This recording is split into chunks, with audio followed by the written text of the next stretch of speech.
Some of my favorite things are grape soda, peanut butter and grape jelly sandwiches, and of course, ancient civilizations.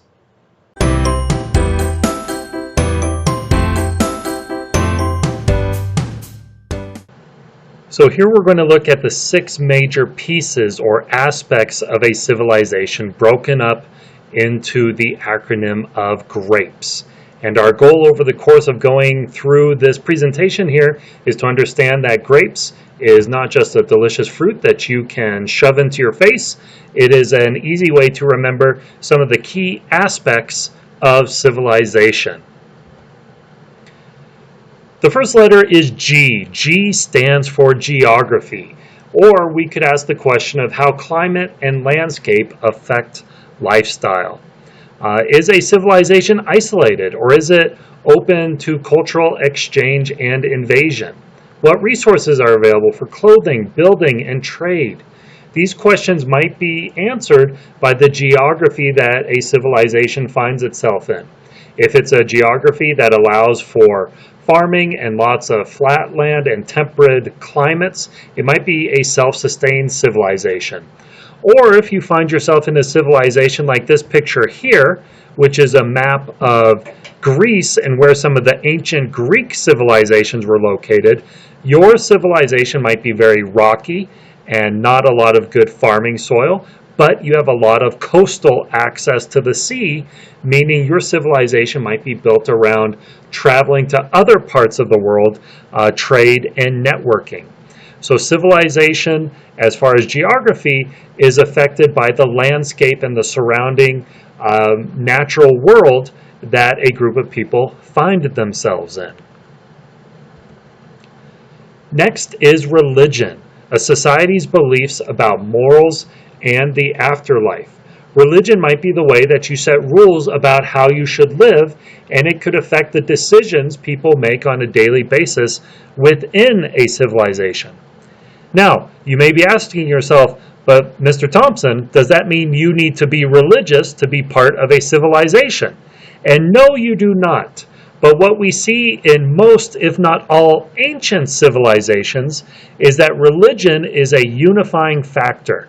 And religion is some of the early indicators of a group of people developing common beliefs and common practices around those beliefs. Whether it is getting together for holidays and celebrations, whether it is putting rationale to rules that we follow. So instead of saying, you don't steal from your neighbor, you say, you don't steal from your neighbor because God has told us so. Or you say that this person is our ruler because God has chosen them. Religion is an early way with which to build unity between civilizations and also to make civilizations unique one from another. A stands for achievements, the lasting works of a civilization. What things were built to last, which ideas still affect our lives today. Here we have up top a painting of the Parthenon and the surrounding landscape of ancient Greece. And here, several thousand years later, well, a couple thousand years later at least, is the Parthenon today. These structures are lasting remnants of the achievements of the ancient Greeks at Athens. So we could look at the lasting achievements of buildings, the lasting achievements of literature, or even of ideas. So for instance, the ancient Greeks developed the early ideas of democracy, a type of government practiced all over the world. And even here in the United States, we carry some of the aspects of Athenian democracy today. P stands for political system. Who runs a society and how do they do it? A political system means a civilization has some kind of government.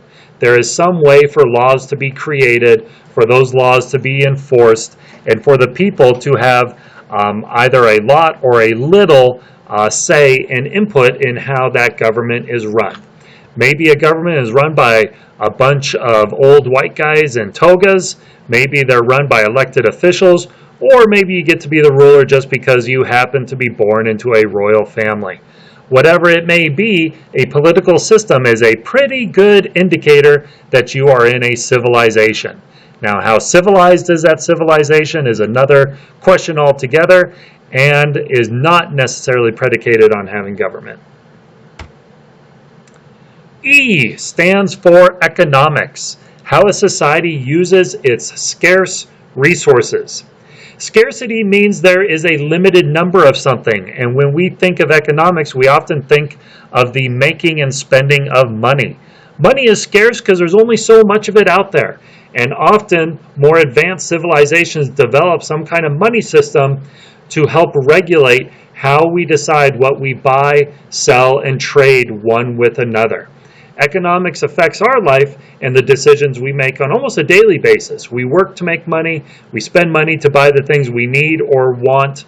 All of that is participating in a civilization's economy.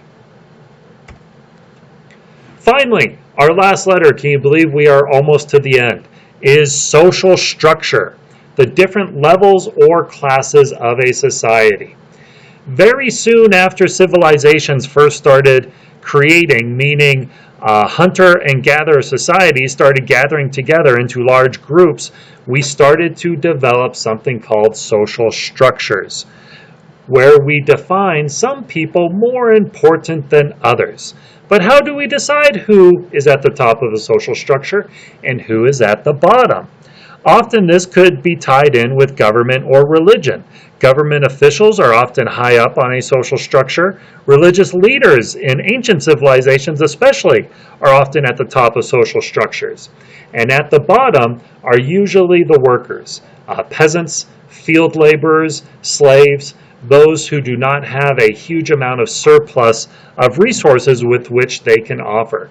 Social structures are defined differently in different civilizations, but one common thing we see in most is typically this pyramid type structure, where there is a small group of powerful people at the top and a large group of powerless or power limited people at the bottom.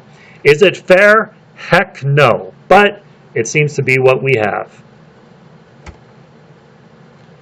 So, there you have it. GRAPES is an acronym where each letter stands for a piece of civilization: geography, religion, achievements, political systems, economics, and social structure. Going through the presentation, can you match these images with which of our acronym letters it went with? I'll give you a moment. That's right. Good job. Yay! Kind of like they would do on those old kid shows where they pretend like they listen to your responses. I don't actually know if you did it right or not. If you're not sure, go back and watch those slides again. Otherwise, that is GRAPES for you. So hope you now have a little bit better of an understanding about the individual pieces that make up a civilization, especially when it comes to ancient civilizations. And I hope that you recognize some of these pieces in even our modern civilizations today. You can understand how geography affects the way we live in areas. You can see the impact religion has on individuals, on groups and communities. Civilizations leave lasting impacts, either physical things, ideas, other characteristics. Political systems, governments emerge in civilizations. Civilizations have economics. There is a money system to buy, sell, and trade things, to make things. And there is a social structure. There are people at the top. There are people at the bottom. And if you don't agree, I would take a closer look at the world you find yourself within. So, hope you enjoy the GRAPES system. There is no escaping it.